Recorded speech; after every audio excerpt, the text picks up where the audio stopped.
Hello, brothers and sisters. My name is Emeka, and this is the Igbo Hebrews organization.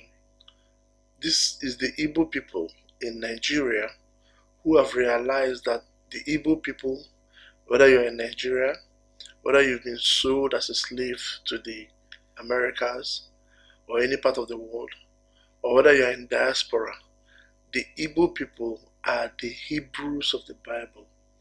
And upon this realization, we've returned to the worship of our God. We've returned to keeping the covenant our God made with Abraham, our father.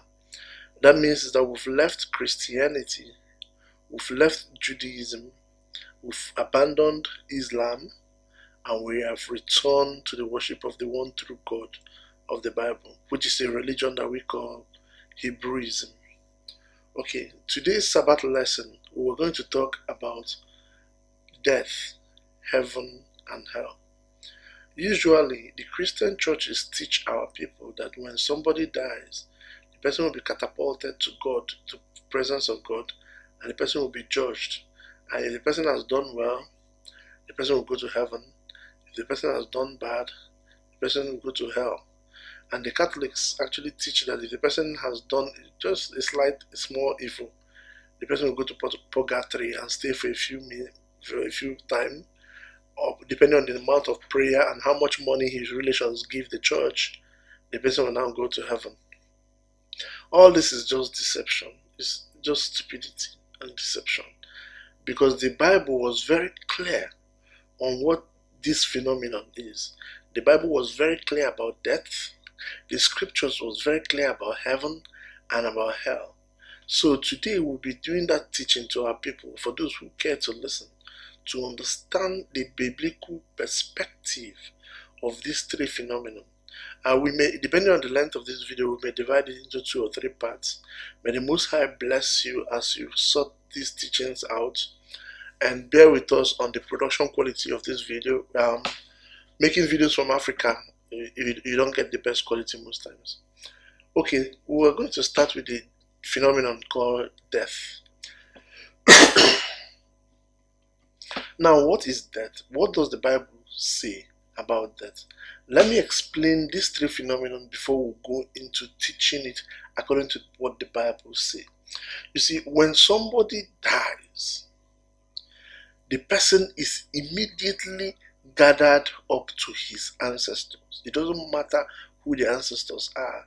The person goes immediately to the presence and the bosom, or within the vicinity of his ancestors.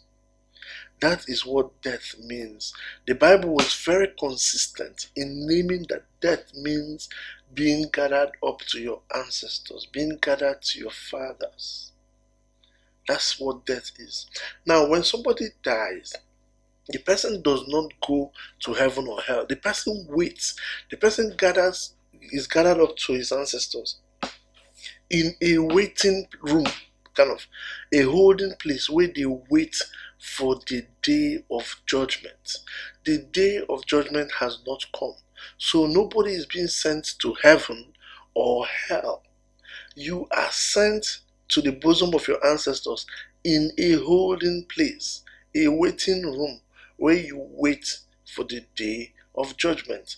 And from that waiting room, people who have been murdered, killed, can ask God for vengeance for their souls on those who murdered them in the planet, from this waiting and holding place. So if you are righteous and you've done well, your waiting room will be wonderful. You have springs of water, it will be very smooth.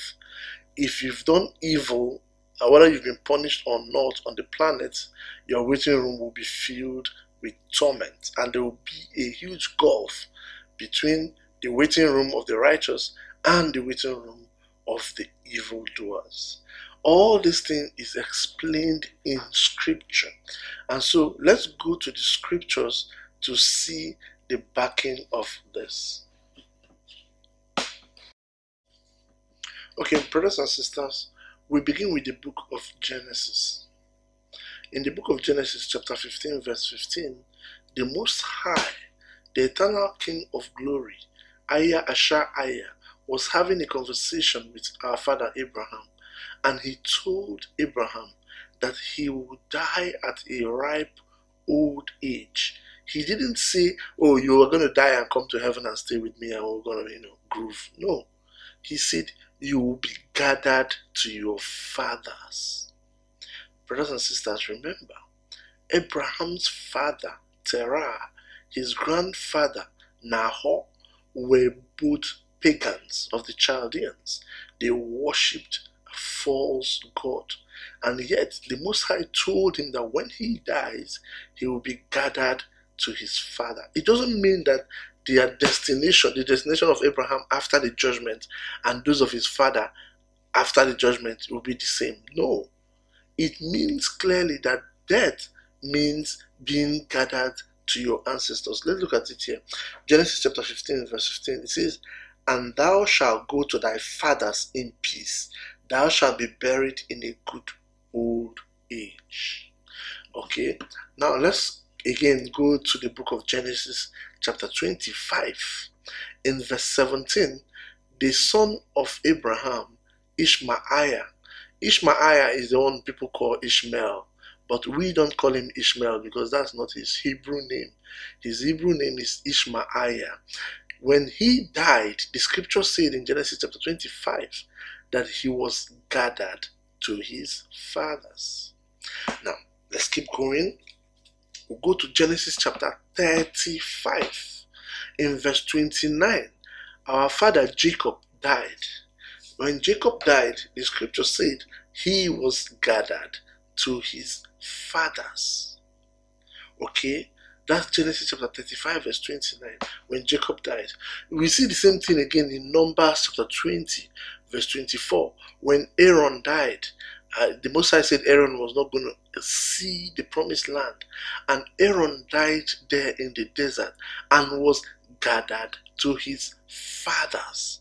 That's Numbers chapter 20 verse 24. Even when Moses died, the Most High took Moses to the top of the mountain and showed him the promised land and told him that he is not going to step foot there.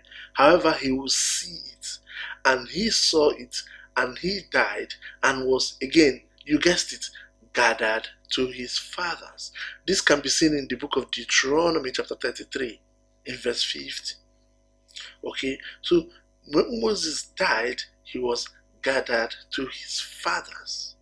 Okay, so when you die, brothers and sisters, you will be gathered to your ancestors. You will stay within the vicinity of your ancestors. Again, we can go to the book of 2 Kings chapter 22 verse 20. When King Josiah died, King Josiah was one of the best kings we had in history. When he died, he started ruling us when he was 8, and he ruled for about 31 years. And when he died, he was again, oh, you guessed it, gathered to his fathers. So this is what death means. You are going to go like your ancestors go. This one Igbo musician that sang it, Ozemene Nsugbe, he said, Ndi Igbo ga-ana ka Ndi Igbo si ana, Ndi Hausa ga-ana ka Ndi Hausa si ana. That means Igbos will go like their fathers go, and Hausas will go like their fathers. Everybody will die like their people die. That is what death is. You are gathered to your ancestor. There is no isolation. The Most High did not create us in isolation. This whole teaching that, oh, you just go in there. No. When you die, brothers and sisters, you are gathered to your ancestors. You are gathered to your fathers. So first of all, you're seeing clearly why in all our teachings, we make it very clear for our people to stay true to these teachings, to the doings of their ancestors, of our Hebrew ancestors, our biblical ancestors. It's very important that our people stay true to the doings of our ancestors. It's very important. Now, somebody will want to ask, does that mean that if your ancestors are doing evil, you go and join them in hell or join them in a place of torment? No.